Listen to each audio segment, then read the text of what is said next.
Good morning students. DSN international senior secondary school Begu की 12th class की physics की online class में आप सभी का हार्दिक स्वागत है। अपन फर्स्ट चैप्टर की बात कर रहे थे इलेक्ट्रिक फील्ड विद्युत क्षेत्र।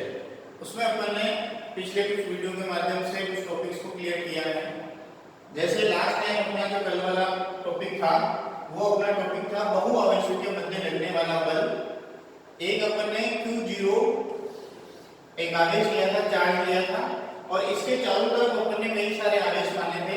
जैसे Q1 आवेश लिया था, एक Q2 आवेश लिया था, ऐसे एक Q3 आवेश लिया था और लास्ट अपन ने Qn आवेश माना था।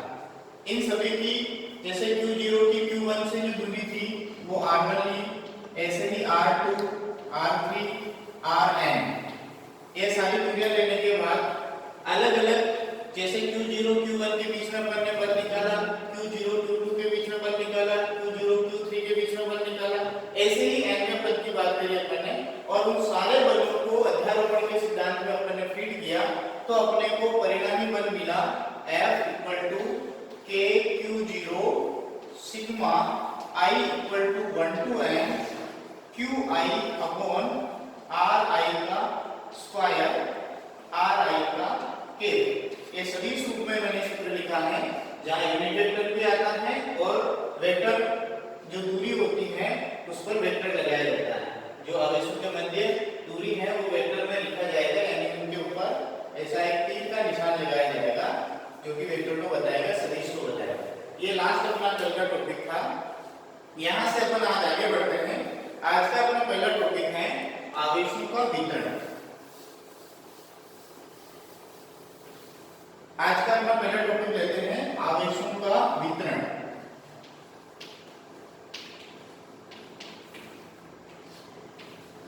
आवेशों का वितरण। आवेश जो है किस प्रकार से वस्तुओं में पदार्थों में पाए जाते हैं, किस प्रकार से वो उनके अंदर रहते हैं, वो होता है आवेशों का वितरण। वैसे तो आवेश जो है वो विविध अवस्था में होते हैं, लेकिन जब आवेश कई वस्तुओं में पास पास होते हैं तो फिर वो सतत रूप में पाए जाते हैं। तो उन आवेशों का जो वितरण है वो तीन प्रकार से उनको करना होता है। आवेश का जो वितरण है वो तीन प्रकार का होता है। जैसे पहला लेते हैं अपन फर्स्ट रेखीय आवेश घनत्व। रेखीय आवेश घनत्व, लीनियर चार्ज डेंसिटी। रेखीय आवेश घनत्व ये आवेश वितरण का पहला अपना प्रकार हो गया, रेखीय आवेश घनत्व। इसे लैम्ब्डा से अपन रिप्रेजेंट करते हैं। क्या किसे कहते हैं ये? तो जब आवेश का वितरण एक रेखा के अनुदिश किया जाता है, यानी एक लंबाई के अनुदिश किया जाता है, तो उसे रेखीय आवेश घनत्व कहते हैं। आप चाहे तो इसकी परिभाषा नोट कर सकते हैं। रेखीय आवेश घनत्व जब आवेश का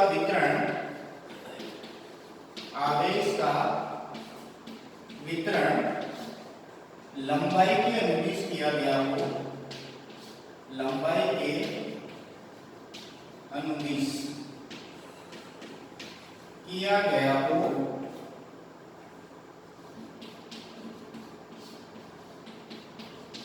तो उसे रेखीय आवेश घनत्व कहते हैं।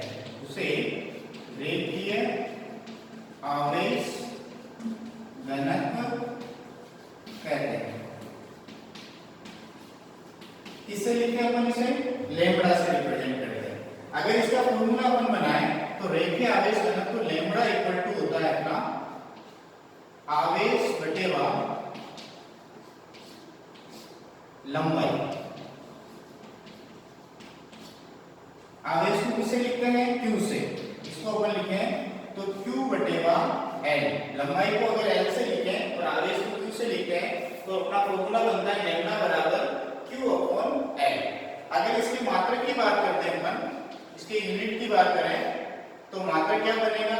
ऊपर है आवेश, आवेश का मात्रक होता है, अपन पढ़ चुके हैं कूलॉम। आवेश का मात्रक होता है कूलॉम और लंबाई का मात्रक क्या होता है? मीटर। ऐसा ही मात्रक होता है लंबाई का मीटर। तो कूलॉम प्रति मीटर C/m। m। इस तरीके से जो रेखीय आवेश घनत्व है उसकी यूनिट हो जाएगी C/m, कूलॉम प्रति मीटर। ये अपना पहला प्रकार हो गया रेखीय आवेश घनत्व। अब अपन दूसरा प्रकार लेते हैं, इसका दूसरा टाइप लेते हैं।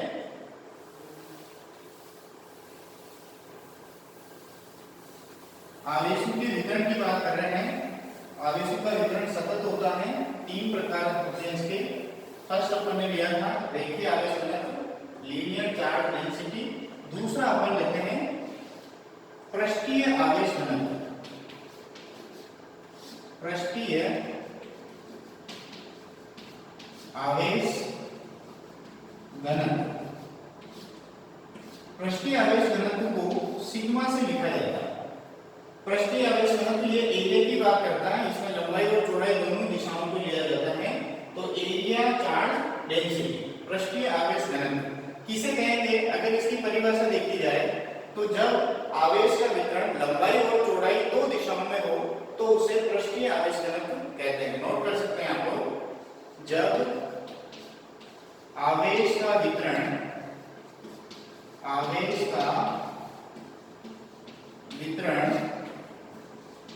लंबाई व चौड़ाई की दिशा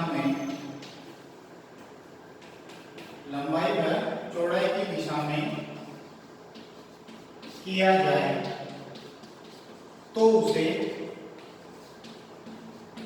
पृष्ठीय आवेश घनत्व कहते हैं। पृष्ठीय आवेश घनत्व कहते हैं। इसे किससे लिखा जाता है? तो सिग्मा से लिखा जाता है। अगर इसका अपन फॉर्मूला लिखे तो सिग्मा बराबर होता है आवेश अपॉन क्षेत्रफल। क्योंकि यहाँ अपन लंबाई और चौड़ाई की बात कर रहे हैं। लंबाई और चौड़ाई जब दो दूरियां मल्टीप्लाई में आती हैं तो वहां एरिया बनता है, क्षेत्रफल बनता है। आवेश को किससे लिखा जाता है? Q से, और क्षेत्रफल को कैपिटल A से। तो सिग्मा बराबर Q अपॉन A, ये अपना हो गया पृष्ठीय आवेश घनत्व। अगर इसकी यूनिट की बात करें, अगर इसका मात्रक लिखें अपन तो मात्रक क्या बनेगा? जैसे पिछली बार भी बनाया था हमने, आवेश का मात्रक क्या होता है? कूलॉम। और क्षेत्रफल की यूनिट क्या होगी? क्योंकि लंबाई और चौड़ाई तो लंबाइयां मल्टीप्लाई में होगी तो L इंटू L बनेगा, L स्क्वायर बनेगा, जो कि मीटर इंटू मीटर के रूप में होकर मीटर स्क्वायर बन जाएगा। क्षेत्रफल की यूनिट होती है मीटर स्क्वायर। इसको अपन इस तरीके से भी लिख सकते हैं कूलॉम प्रति मीटर स्क्वायर। ये इसकी यूनिट होगी। ये अपना दूसरा प्रकार हो गया आवेशों के वितरण में। दूसरा प्रकार पृष्ठीय आवेश घनत्व। जब आवेश का वितरण लंबाई और चौड़ाई की दिशा में हो तो उसे पृष्ठीय आवेश घनत्व कहते हैं। उसका सूत्र होगा सिग्मा बराबर Q अपॉन A। मात्रक की बात करें, यूनिट की बात करें तो कूलॉम प्रति मीटर स्क्वायर। ये अपना दूसरा टाइप हो गया पृष्ठीय आवेश घनत्व। ऐसे ही तीसरा प्रकार लेते हैं।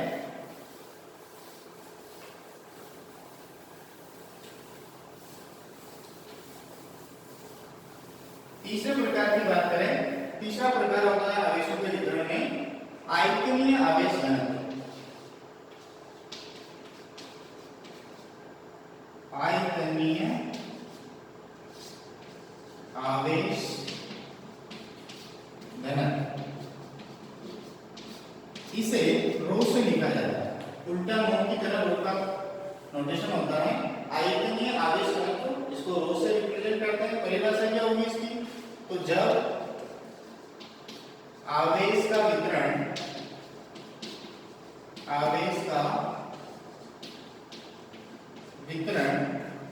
लंबाई, चौड़ाई व ऊंचाई तीनों दिशाओं में किया जाता है। तीनों दिशाओं में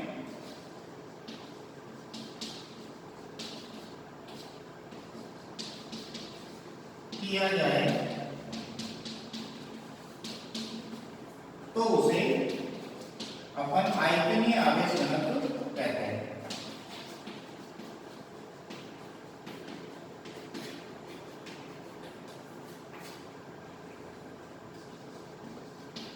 जब आवेश का वितरण लंबाई, चौड़ाई व ऊंचाई तीनों दिशाओं में किया जाए तो उसे आयतनीय आवेश घनत्व कहते हैं। इसको अपन किससे रिप्रेजेंट करते हैं? रो से लिखा जाता है। सूत्र क्या होगा इसका फॉर्मूला बनेगा रो बराबर आवेश बटेवा आयतन, क्योंकि जब लंबाई चौड़ाई और ऊंचाई तीन लंबाई को मल्टीप्लाई किया जाता है तो वह आयतन बन जाता है। इसको किस तरीके से लिखेंगे?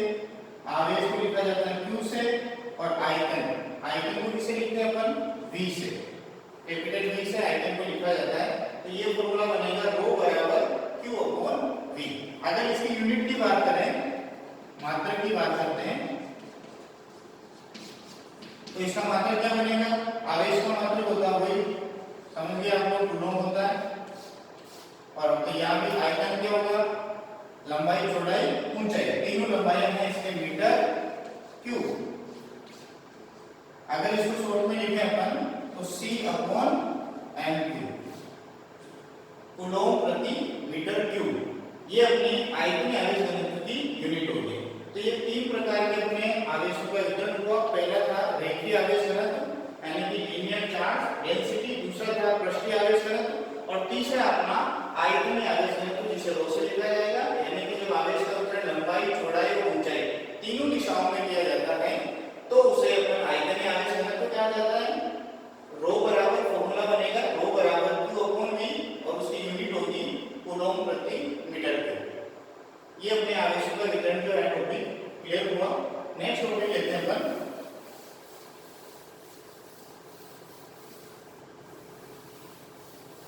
अगला जो अपने आने वाला पार्ट है वो अपने सीधा इस चैप्टर के नाम से होगा, जो कि अपना मेन टॉपिक रहेगा।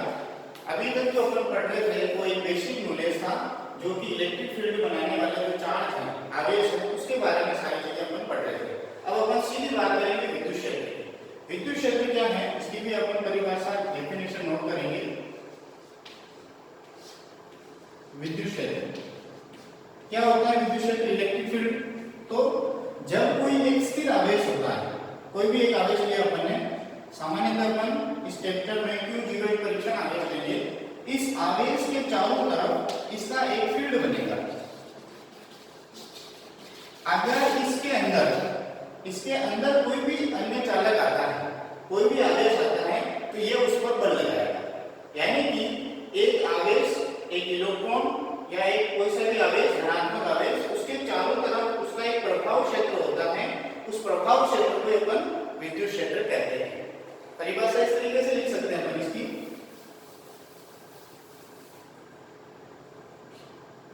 एक बिंदु आवेश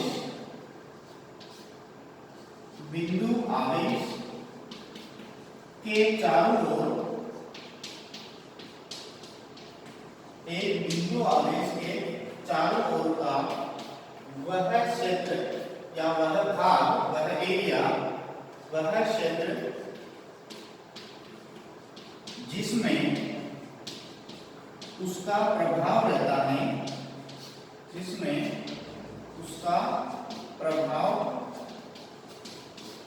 रहता है, यानी कि वह अन्य चार्ज पर बल लगाता है, उसे अपन विद्युत क्षेत्र कहते हैं। उसे विद्युत क्षेत्र कहा जाता है। विद्युत क्षेत्र कहते हैं, इलेक्ट्रिक फील्ड कहते हैं। इसे अपन ई से लिखते हैं, कैपिटल ई से। इसका नोटेशन क्या है? इसे कैपिटल ई से लिखा जाता है। आगे अपना पढ़ने वाले हैं लिखा जाता है। आगे का अपना टॉपिक है विद्युत क्षेत्र की तीव्रता।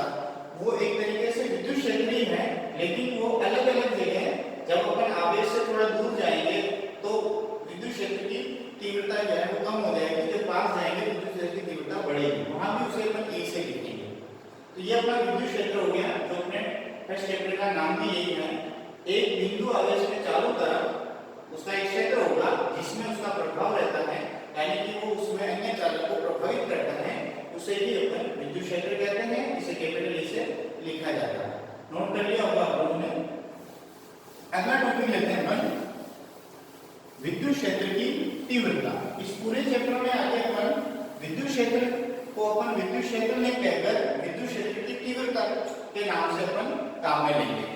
विद्युत क्षेत्र की तीव्रता, विद्युत क्षेत्र की तीव्रता, इसे अपन कैपिटल, इसे भी कैपिटल इसे लिखेंगे। ये वेक्टर रूप में होती है, सदिश रूप में होती है, इसकी एक दिशा होती है जो कि बल की दिशा में होता है। विद्युत क्षेत्र की तीव्रता अपन बात करते हैं तो जैसे एक आवेश लिया मैंने Q आवेश, इसके चारों तरफ इसका एक फील्ड बनेगा जो अभी अपन ने बात करी थी। इस फील्ड में अगर अपन ने दूसरा कोई एक बिंदु लिया, जैसे मैंने Q0 आवेश का यहाँ एक बिंदु लिया, इस बिंदु पर ये Q आवेश जो है एक बल लगाएगा। यदि यह आवेश जो है वो इकाई धनात्मक आवेश है तो इस इकाई धनात्मक आवेश पर इस Q के कारण लगने वाला जो बल होगा उसे ही अपन कहते हैं विद्युत क्षेत्र की तीव्रता। वापस बोलता हूं, इकाई धनावेश पर किसी अन्य स्थिति आवेश के कारण लगने वाला बल विद्युत क्षेत्र की तीव्रता कहलाता है। अगर इसको अपन सूत्र रूप में लिखते हैं तो विद्युत क्षेत्र की तीव्रता को अपन इसे लिखते हैं, सूत्र हो जाएगा इसका F/Q0। इस Q0 आवेश पर लगने वाला जो बल होगा वही विद्युत क्षेत्र की तीव्रता कहलाएगी। बल एक सदिश राशि है और विद्युत क्षेत्र की तीव्रता भी एक सदिश राशि होगा। विद्युत क्षेत्र की तीव्रता की दिशा क्या होगी तो वो बल की दिशा में होगी। यह सदिश राशि होती है, ऐसा भी लिख सकते हैं। यह है सदिश राशि होती है। सदिश राशि का मतलब इसमें परिमाण के साथ साथ अपन दिशा की भी बात करेंगे। तो यह सदिश राशि होती है जिसकी दिशा क्या होगी, जिसकी दिशा बल की दिशा में होगी, जिसकी दिशा बल की दिशा होगी, बल की दिशा में होगी, बल की दिशा में होगी। तो ये अपना विद्युत क्षेत्र की तीव्रता होगी। विद्युत क्षेत्र की तीव्रता को इसे लिखते हैं। इसको समझने के लिए छोटा सा डायग्राम ड्रॉ कर सकते हैं। एक Q0 इकाई धनावेश लेते हैं जो किसके प्रभाव क्षेत्र में है, Q के प्रभाव क्षेत्र में है। तो इस इकाई धनावेश पर इस स्थिति आवेश के कारण लगने वाला जो बल होगा उसे ही अपन विद्युत क्षेत्र की तीव्रता कहेंगे। इसका फॉर्मूला क्या होगा, E बराबर F/Q0। F यहाँ बल को बताएगा, कूलॉम बल को, और Q0 जो है ये इकाई धनावेश को बताएगा। एक सदिश राशि होती है, वेक्टर रूप में होगा ये, और इसकी दिशा क्या होगी, विद्युत क्षेत्र की दिशा, जिधर बल लग रहा है उधर की विद्युत क्षेत्र की दिशा होगी। ये विद्युत क्षेत्र की तीव्रता होगी। नेक्स्ट टॉपिक लेते हैं अपन। ये फॉर्मूला अपने को इंपॉर्टेंट है, इसको ध्यान रखना है। आगे के डेरिवेशन आने वाले हैं वो इसी से अपन आगे पढ़ेंगे, तो इसको आप अच्छे से ध्यान रखिए। E बराबर होता है F/Q0। विद्युत क्षेत्र की तीव्रता बराबर बल बटेगा आवेश। ये Q0 परीक्षण आवेश लेकर अपन आगे बढ़ रहे हैं। अगला अपना टॉपिक है एक बिंदु आवेश के कारण विद्युत क्षेत्र की तीव्रता। ये अपना एक तरीके से इस फर्स्ट चैप्टर का एक अच्छा पहला टॉपिक जो एग्जाम में पूछे जाता है वो पहला टॉपिक स्टार्ट होता है। बाकी प्राथमिक जानकारी की सारी पहला अपना टॉपिक है इसका इस तरीके से, बिंदु आवेश के कारण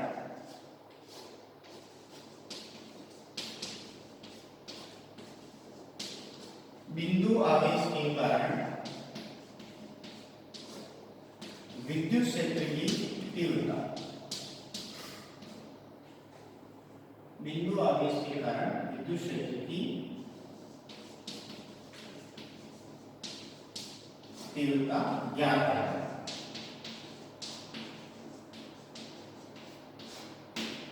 ये अपना पहला टॉपिक हो गया, बिंदु आवेश के कारण विद्युत क्षेत्र की तीव्रता ज्ञात करना। इसके लिए एक आवेश लेते हैं अपन, जैसे ये मैंने P बिंदु लिया, इस P बिंदु पर एक Q आवेश स्थित है। ये एक P बिंदु लिया, P लिखा ऊपर, P बिंदु लिया, उस पर क्या आवेश है, Q आवेश है। इससे कुछ दूरी पर, जैसे ये R दूरी ली मैंने, इस R दूरी पर एक दूसरा बिंदु है जिसे अपन ने कहा Q बिंदु है। उस Q बिंदु पर एक परीक्षण आवेश लिया अपन ने, उसे लिखा Q0। तो इस Q0 पर इस बिंदु आवेश के कारण लगने वाली जो विद्युत क्षेत्र की तीव्रता है वो क्या होगी, वो अपने को निकालनी है। तो इस Q0 पर इसके कारण बल लगेगा, उसकी दिशा होगी इस तरफ, F बल लगेगा।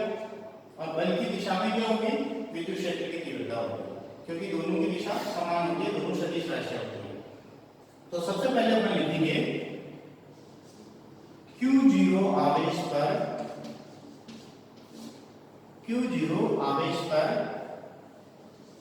Q आवेश के कारण Q आवेश के कारण लगने वाला बल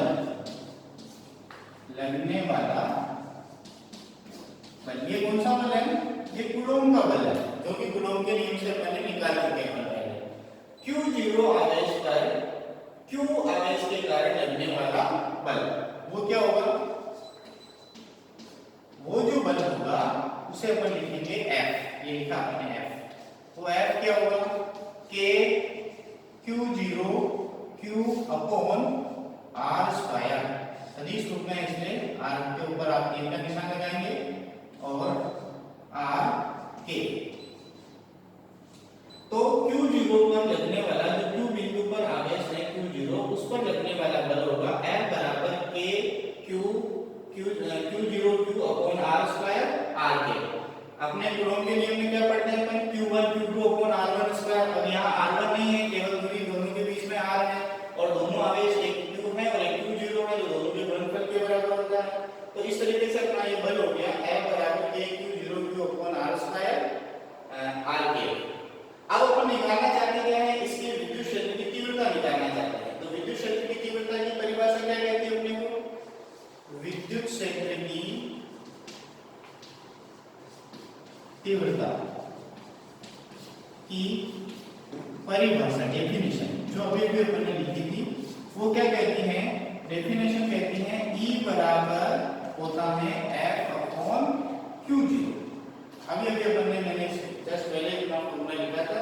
E बराबर क्या होता है? F upon Q0। अब ये F कहां से मिल रहा है अपने को? ये दिया हुआ।